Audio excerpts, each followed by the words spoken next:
Good afternoon, ladies and gentlemen. This is Born to Lead, our usual Wednesday broadcast. For those of us who are joining me for the very first time, you're welcome, and I appreciate you for the time that you have taken to be on this broadcast. And as usual, we try to make this as interactive as possible by requesting that those of us out there, you take time to um, send in your comments to comment on the spaces provided for you, depending on where you're watching from. If you're watching from Facebook Live, there is a comment section. Just the same thing with YouTube. So, bottom line is you're welcome. I will thank you this hour for joining us to enjoy this broadcast. We just do hope that you would have a very wonderful time with us at this hour. Um, I've chosen today to talk about the burdens of leadership. Now, we've said so many things, we've had so many discussions about leadership. And I get the feeling that a number of us have tended to think or to view leadership as just some simple skill that everyone acquires and jumps on board to operate by or operate with. But I dare say that leadership comes with a whole lot of sacrifices, with a whole lot of demands upon the person who leads, with a whole lot of responsibilities um, requested or required over us as we um, play our roles as leaders in our environment. Now, like I've always said, that for every one of us who is alive today, you were first and foremost born as a leader. Again, I've shared so many in several other lessons. I've shared so many reasons why I truly believe that.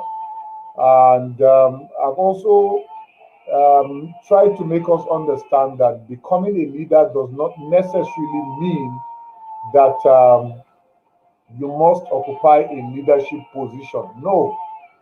Um, for you to be well, for you to exhibit the leadership qualities that you have, you just need certain things, okay, to be pronounced of your life. And before you know it, a number of people across the globe will rally behind you, will want to taste of your purpose in life, will want a bit of your leadership skills and abilities that you are providing even to them at any point in time.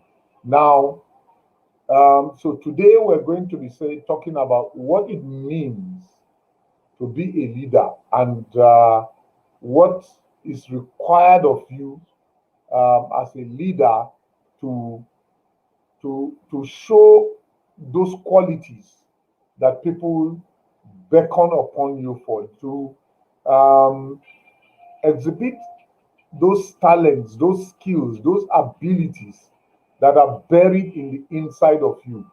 All right, like I said, for everything successful, for everything worthwhile, knowingly and unknowingly, they come with some level of burden.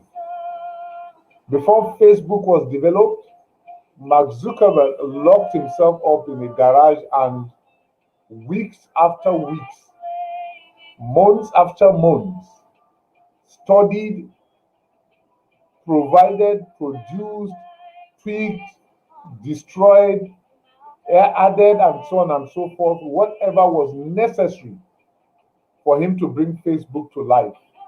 But you see, those of us who enjoy Facebook will not know the sacrifices he had to make. Those of us who are enjoying the internet do not know what sacrifice someone had to pay to get the internet working.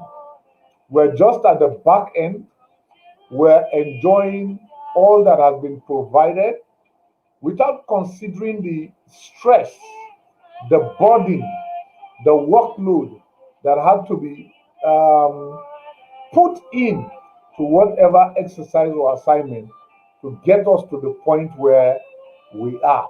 So today we're going to just take a peek into some of those things that have made leaders stand out.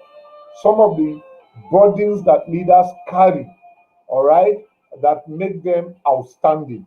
Now, the world over, there are great cries, great complaints about particularly political leaders, men and women who sit in political offices, making decisions to run nations successfully. Okay? Some of us analyze, criticize, and make suggestions of certain things without necessarily knowing what we're talking about. And this is what I mean. Okay, the world over, any nation you go to, the president would have more information than virtually everybody in the nation. And that's true. Because if you have an intelligence organization, if you have a military organization, if you have advisors, you get all sorts of details and information coming to you that people ordinarily on the street will not know about, will not understand, will not hear, and may never conceive. All right. And yet, when you make a decision, people out there look at you and criticize or applaud or make suggestions towards that decision that you have made. Okay?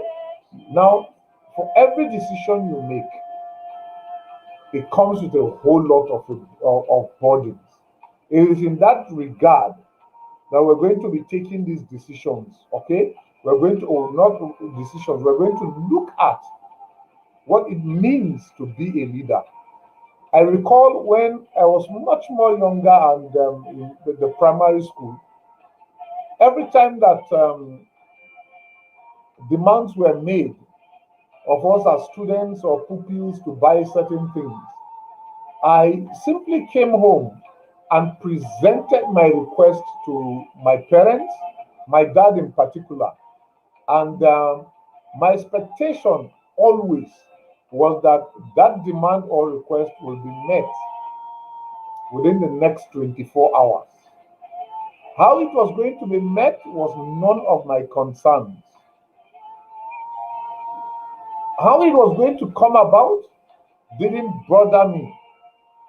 As far as I'm concerned, as far as I was concerned, my dad was working, he was earning salary, and so there was no excuse under the sun for which he will not provide what I had requested for. But having grown, having run a family for some time, I now realize, all right, the calculations and schemings that he probably needed to do to be able to meet the needs that were presented before him. And by the way, there was a time all six of us, including my mom, were in school, and all of us were catered for by my dad and his mega salary. How he went about it, how he was able to do that, I still cannot fathom. All right? But I do understand right now that as at that time, he bore great burdens over his shoulder.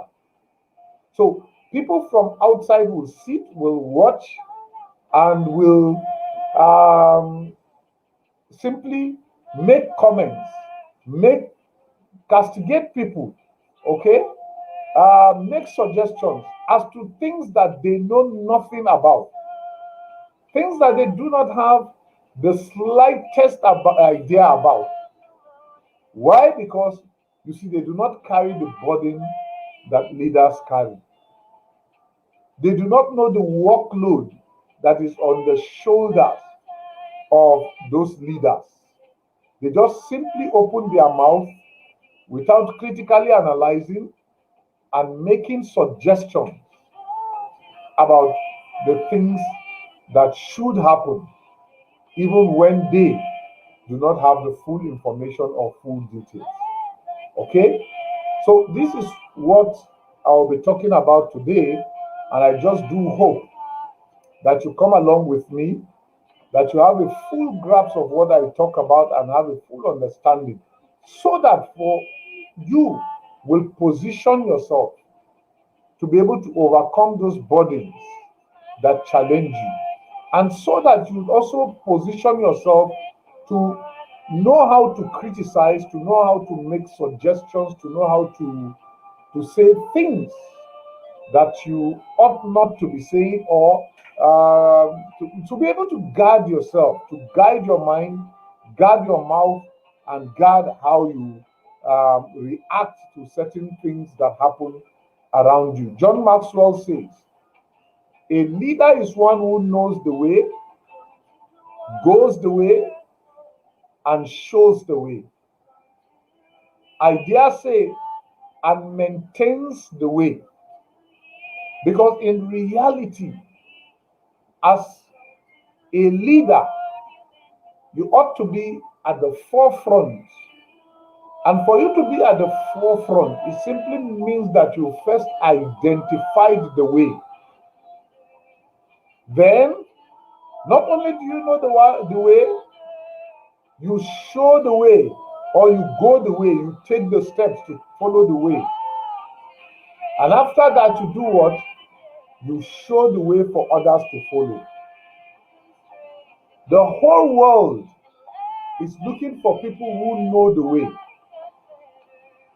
The whole world is seeking for persons who can identify the way and follow the way, so that they can come behind following the way. Now, not many know that it is not just sufficient to know the way. You must show the way. But before you show the way, you must walk the way. And having walked the way and shown the way, you must learn to also maintain the way. This is key. This is critical. This is fundamental. In the sense that if you do not show the way, all right, if you do not walk the way, if you do not maintain the way, very soon you will find out that you are walking alone. You're on a path that no one is following. And in that regard, you cannot claim to be leading. Okay? Now, I'm sure a number of us have traveled whether by air or by vehicle. When you go to the park or to the airport, you get people who sit, check you in, and show you the way. Okay? First, those people do not know the way. They just simply identify which aircraft will be going your own way, the way that you have chosen. Then they show you what direction to go to take the way. But they do not take the way. They do not even maintain the way. Therefore, in that respect, you cannot consider them to be your leader. Okay? You cannot consider them to be your leader.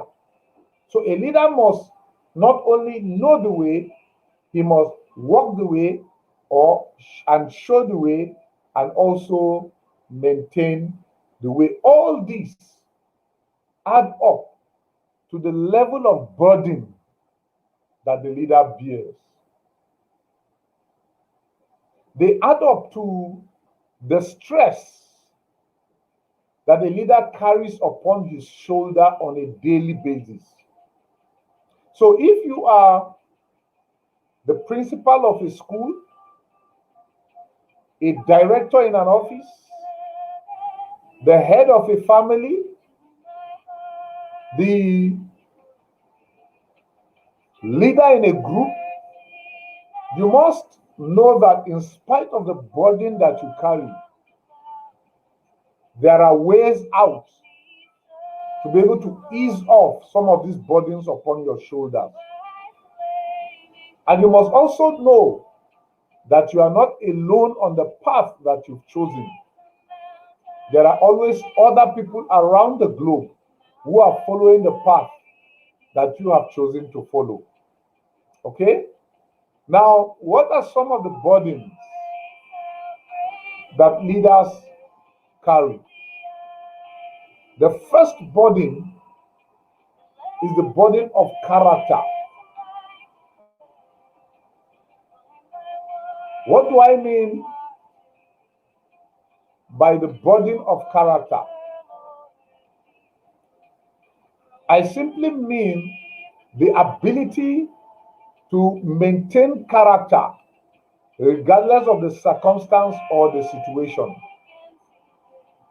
Because in reality, character is who you are. As a leader, if you do not have character, your followers will not trust you. They will not believe in you. They will not follow behind you. And so, regardless of circumstances and situations, you have a responsibility to maintain character wherever you find yourself and under whatsoever circumstance you find yourself. So I laugh at people who follow men, well, in quote, men and women of character or suggestive character who sit as CEOs of companies, who bear the responsibility of the growth of the company, and yet those people cannot maintain their marriages, or those people do not have good accountability. I laugh at such people who pour their lives and hearts towards following such people. And of course, Abigail Van Buren says this: the best index to a person's character is how he treats people who can't do him any good, and how he treats people who can't fight back. That's the best index of a person's character. So a leader has the responsibility to maintain character. If you've been cheated upon as a leader, you cannot afford to cheat back in return, because that soils your character. That raises a question mark, a red flag over your character. If you have a rival company, a rival organization that has cut the corner to overtake you, as a true leader, you have the burden to maintain character, to follow your chosen path, to not involve or yes, to not involve your organization or company in something illegal only because someone has done illegality and seemingly has gained an advantage over you.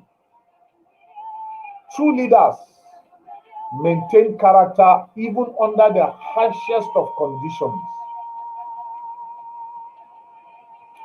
Again, Catherine Pulsifer says this: our attitude can be seen in our character, how we approach things, what our beliefs are, our perspectives on issues, how we approach life. our position on topics, basically our view on life, our attitude can be seen in our character. So a story is told of a preacher who, whenever his members lost anyone in terms of death, he constantly encouraged them and told them to be of good cheer, and that after all, death wasn't the end of life. Death was just another phase in life. And he constantly repeated those words to everyone who had lost a loved one. He told them, discouraged them from crying, from mourning and shedding tears, until one day his only child died. And he cried and cried and cried and cried helplessly. Then his church members surrounded him and tried to encourage him by his own words, by telling him not to cry, to be of good cheer. After all, death was just another phase in life, and so on and so forth. All the words he constantly told people were the words they repeated to him. And in response, what he said to them was that this death is different from any other death that you've ever known. And of course, the people were surprised. Obviously, he had never been in their shoes, he had never borne their pain, but was making suggestions to them until the pain came to him.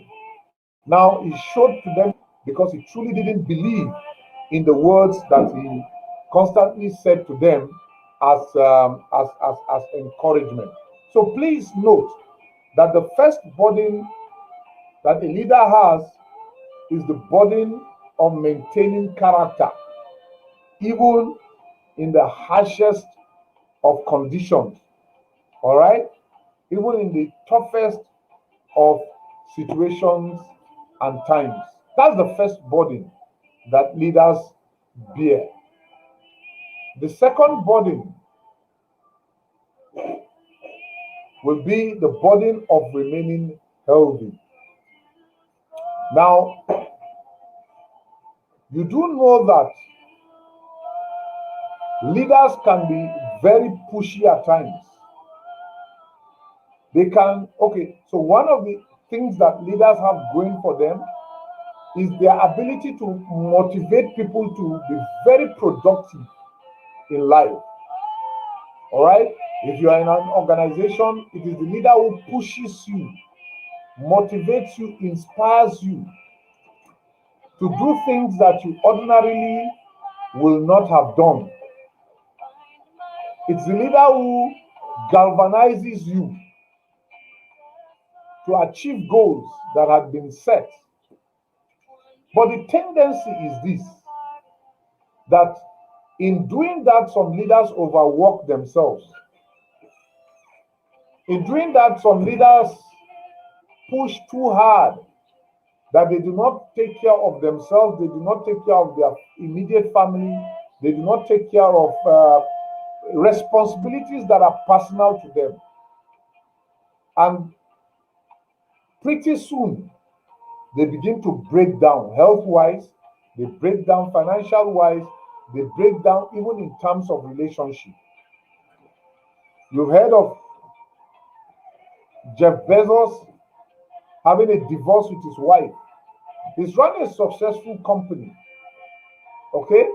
But of course, and obviously, in running a successful company, even though I do not know the details of their divorce, but you can tell that in running a successful company that has earned him over 150 billion US dollars, he has forgotten to take care of his immediate family.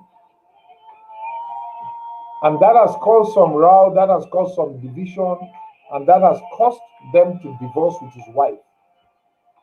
Now, the second burden of leaders is that they must learn to maintain good health. And when I talk about good health, I talk about good health in terms of physical health, their spiritual well-being, their economic well-being, and all other fronts that require that a leader should pay attention to. So the second burden is the burden of maintaining and remaining healthy on all fronts of life.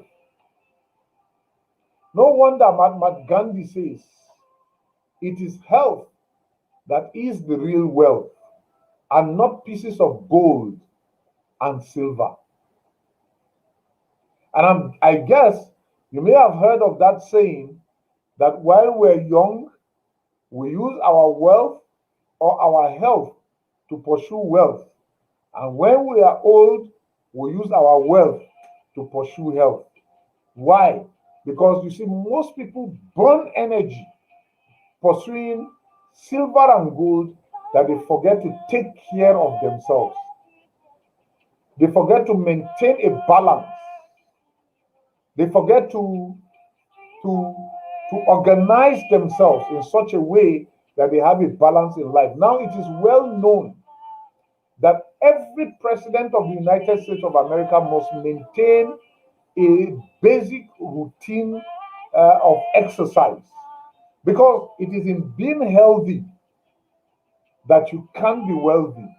It is in being healthy that you can take care of everything that needs your attention. Of course, the responsibility of being the president will place a huge burden over your life, but you've got to maintain health to be able to carry out those responsibilities.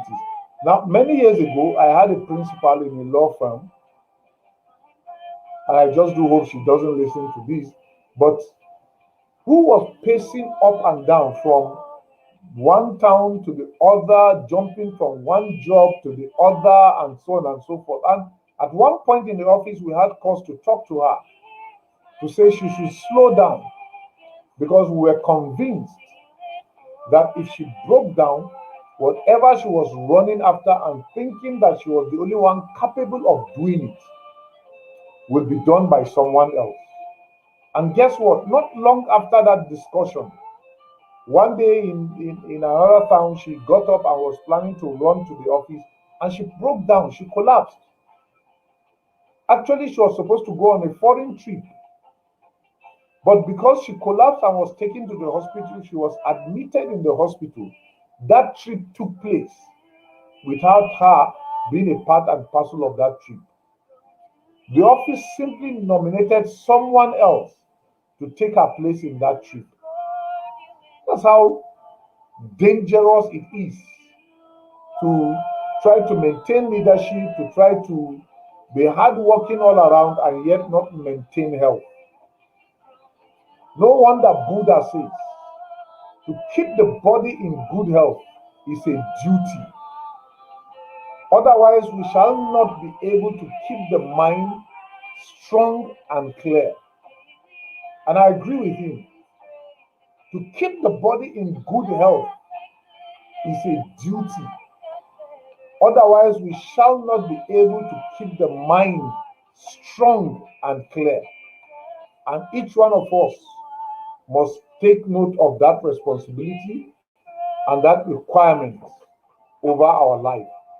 Maintaining health is quite important, it is quite necessary, it is very, very good. The next burden that leaders have is the burden of decision making. The burden of decision making. This comes with a huge stress, because the bulk always stops with the leader. Always. You may be a political leader, a social leader, a social media leader. Just you may be any form of leader, but as long as you are involved in leadership, the bulk stops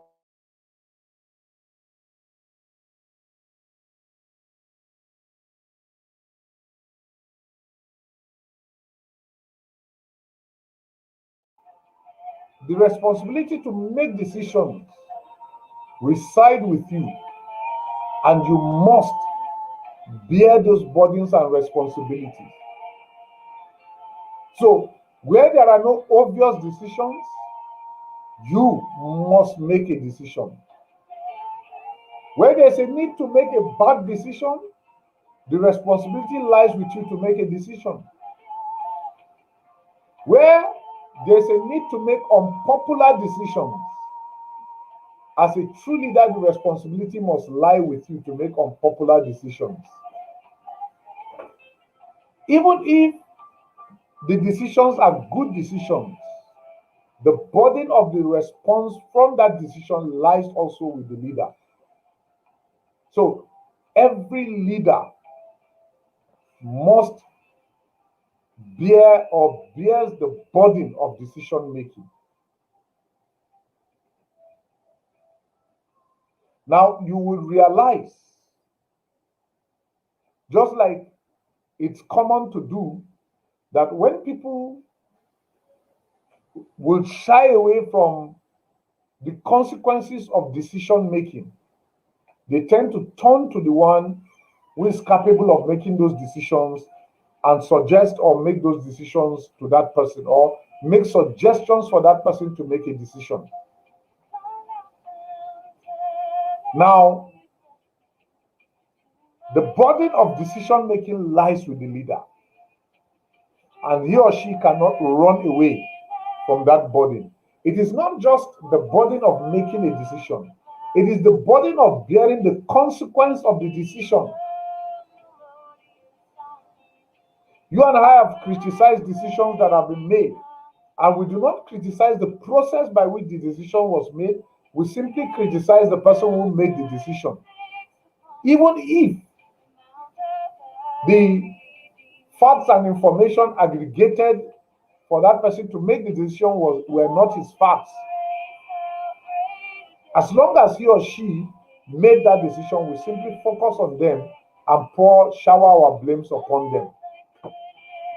So every leader bears the decision or the burden of decision making. Adab Soeb says this: so tell me, what do you think? Which is better, to take action and perhaps make a fatal mistake, or to take no action and die slowly anyway? This is the burden. Now, for every good leader, you must be at the point where you are comfortable to make decisions. Making bad decisions are better than no decisions at all. Do not procrastinate your need to make a decision. Make decisions. They may not be popular, just make them. They may not be pleasant, make them. Because at the point of making decisions, all right, you distinguish yourself from every other person. So this is one burden that every leader bears. Thank you, Monday Audu, for your like. And thank you, everyone who is also online with me. If you have a question, please pass it on through the comment section, and then I will try to respond as best as possible to those questions and suggestions made, as long as time and will permit. All right. So the fourth burden is what I call the burden of mopping up. The burden of mopping up. What do I mean when I say the burden of mopping up? You see, every organization where a mess has been made, there are persons who are expected to come and mop up the mess and bear responsibility for the mess. That responsibility rests with a leader. The responsibility of mopping up every mess resides with the person who bears responsibility for leadership. Colin Powell once said that leadership is what? Solving problems. Leadership is solving problems. And that is true. So you're either solving your own problem or the problem of some other persons, or the problem that has been created by some of your followers. A leader has a huge burden in ensuring that he or she mops up whatever mess has been made. No wonder Peter F. Drucker says, management is doing the right thing while leadership is doing things right. So when a manager messes up, a leader follows up to mop up, to clean up the mess. This, to me, is a burden that comes heavily on the shoulder of everyone who attempts to be a leader. Everyone who attempts to show leadership. We've had several political leaders, and as well, time haven't passed by. There were so many leaders that were placed in a quagmire, that were locked in by their advisors, that made certain decisions and left the leaders to mop up the decisions or the consequence of the decisions that they made after them. This is one other quality that distinguishes a leader. What is the solution to situations like this? One, every leader must learn to bear responsibility, accept responsibility for the wrong of people, for your own decisions and their consequence. Accept responsibility. Number two, learn to teach your team to do what is right at all times, just to lessen and reduce the mess that will come up from their actions. Number three, be quick to rise up to the occasion to mop up whatever mess has been done. These are some of the solutions to this burden of mopping up. Number four, also know that whatsoever problem has been created has an expiry date. So do not kill yourself over trying to mop up a mess that has already been made. All right? So these are some of the suggestions that I can make for you or to you in trying to address this burden of mopping up a mess that has been made. Now, the fifth burden, and by the way, the fifth burden talks about loneliness and isolation. I said, by the way, what I want to point out is the fact that there are much more burdens than the 5 burdens I've elaborated here. One other burden is the burden of stress. Because while others are going home to sleep, the leader cannot afford to sleep. The leader cannot afford to be selfish. That's a burden. But let's just concentrate on the 5 that I've mentioned, and let's try to round up our discussion. So the 5th burden is the burden of loneliness or isolation. Now, this may be real, or it may be real or perceived. Real in the sense that there are so many people who, once you continue to grow as a leader, they continue to flee from you, run away from you, thinking that you have become too busy to have time for them. Perceived because, though I've painted a picture before now, but the reality is that it isn't true that all leaders grow so well as to run away from people. No. True leaders actually grow into people. They grow and they love to have people around them. That's what true leaders do. And so, whether loneliness and isolation is perceived or real, okay, it comes as a burden. Comes as a burden, as a burden. And one way that I see that this comes is the fact that, you see, when everybody, for example, let's say you are a leader in an organization, all right, when everybody closes from that organization, you have a responsibility to stay back and think of tomorrow and begin to plan tomorrow's work, even from today. At that point, you can be a bit lonely. I usually do not sleep unless it's 1 p.m., 1 a.m. rather. Now, when I tell people this, they think I just love to sit and watch the night. But in reality, I work, I read, and plan for broadcasts like this late into the night. So last night, while my family was sleeping, I was busy doing the slides, I was busy checking out quotes, I was busy coming up with concepts as to what to do as far as this broadcast is concerned. At that moment, I was somewhat lonely, alone, in isolation, so to speak.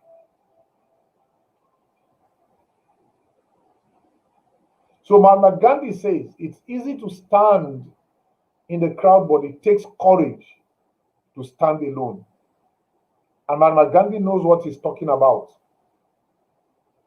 There was a time Mahatma Gandhi fasted for over 40 days, almost, more than 90 days. All right, he was on hunger strike for the independence of India. And at that point, he was alone. It was a lonely place to be. In the crowd, yes, he could stand, mobilize people. He could get his adrenaline pumped up by people making suggestions, hailing him, and so on and so forth. But in the quietness of himself, away from the crowd, it will always feel lonely. My guess is that for him and people like Nelson Mandela, there were days that they questioned if their struggles were real, if their struggles were necessary. Men like Martin Luther traveled from one location to the other to the point that it was suggested that his children didn't really know him. So while others were enjoying their family, he was far away from his own family and could not be enjoyed so much by his children. What a lonely place to be. But like Mahatma Gandhi says, it's easy to stand in the crowd, but it takes courage to stand alone. What has written their names on the sands of time in gold is the fact that they dared to stand alone when they needed to be alone. And at those moments, you feel empty, you feel sucked up or sucked empty. You do not know what to do. And an unknown writer says, lonely is not being alone, it's the feeling that no one cares. Imagine Nelson Mandela in prison. Imagine Mother Teresa with the poor people. Imagine men like Obama as a black man standing up to seek election as the president of the United States of America. Now, those times can be lonely, regardless of the crowd that you have around you. So what do you do? Forge ahead, that's one thing I would suggest. Lonely times are times of reassurance. So reassure yourself. In fact, when you find yourself to be lonely, it should be a reassurance that you are on the right path. It should be an assurance that you're doing things that are necessary and correct for you to do. Mark Jameson, thank you for joining me and thank you for your like at this hour. Regards to you for the like you have pointed out to me. I'm very grateful and thank you for following me. So these for me are the 5 burdens I would like to discuss today. And like I said, there are several other burdens that leaders bear. I've been in a room where a leader burst to tears. Why? Because he felt that nobody understood him. It was in the course of a discussion, and everyone else tended to be going in another direction away from the vision that he's had from the onset, or at least from the vision that he had in his mind. And he burst into tears because he believed nobody understood him. And in reality, sometime after, what he had in mind came to bear, because you know what? Some even walked away from him. But it turned out that they couldn't see what he was seeing. And he felt exceptionally lonely at those moments. Of course, there are days that loneliness becomes a huge burden, even for you as a leader. Like I said, there are much more other burdens, but I've just chosen and elected to discuss these 5 burdens and hoping that that triggers us to want to learn more. Again, I'm hoping that as a leader going through these burdens, you must first of all realize that first, you are not alone. There are other leaders globally who are going through the same path you've chosen. Number 2, you must know that it is in standing strong in spite of these burdens that distinguishes you as a good leader. And number 3, you must know that whatever has a beginning will surely have an end. My encouragement to you as a leader is that you must continue to stand firm and stand right in spite of all the burdens that have come your way. Thank you. I'll stop here. Now, we've had the first tranche of those at the Born to Lead Leadership Academy go through a week of training, and I would like to encourage you, wherever you are, whoever you are, to consider coming on the next tranche. So I'll begin the advertisement for the next tranche very soon on my Facebook page, on WhatsApp, on the YouTube channel, on Instagram, and the likes of them, so that you can enroll and be a part and parcel of that Leadership Academy. My desire with my team is to see that every one of us knows and identifies our leadership skills and abilities, and pours them out as will be required of us. Okay? Like we keep insisting, leadership is not about position. Okay? It's not even about your intellect. It's not about your philosophical background. It's not about your wealth. All right? It is about the quality of life that you churn out in terms of character, your attitude, your ability to solve problems, your ability to work and to work pretty hard and good.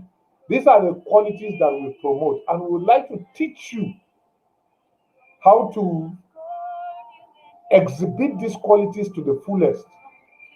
That's what the BTL Leadership Academy is all about. And like I said, I'll make that promotion so that you can be part and parcel of this Leadership Academy. More so, we're open to organizations or invitations from organizations such as schools, hospitals, that we want us to help train staff, students, to help them understand what leadership is and to get them grounded so that they can have a better society and environment as far as life is concerned. If you look around your environment and you do not like what you see in your environment, then you need some form of leadership training to be able to help you grow, to enhance your environment to be a better place. I'll stop here and hopefully we get some requests from any organization. And if you look down, you will see our contact numbers and the persons you need to get to or get in touch with to be able to gain you access to us and to help us or to help you gain access to us, as I said, so we can do this leadership training together. Thank you so much for your time. It's been a wonderful 51 minutes, and I just do pray that you have a lovely time, a lovely weekend ahead of you. Cheers. Do have a good day ahead of you and a good week.